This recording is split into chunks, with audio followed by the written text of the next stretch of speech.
Yeah.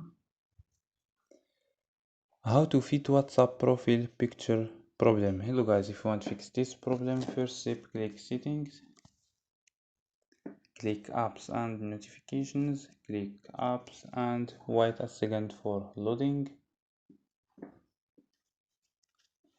Scroll down for search your app or click here and search WhatsApp. Go to force stop, click OK and go to storage and click clear cache. Just click clear cache. After these steps, restart your phone. So don't forget like and subscribe. Bye.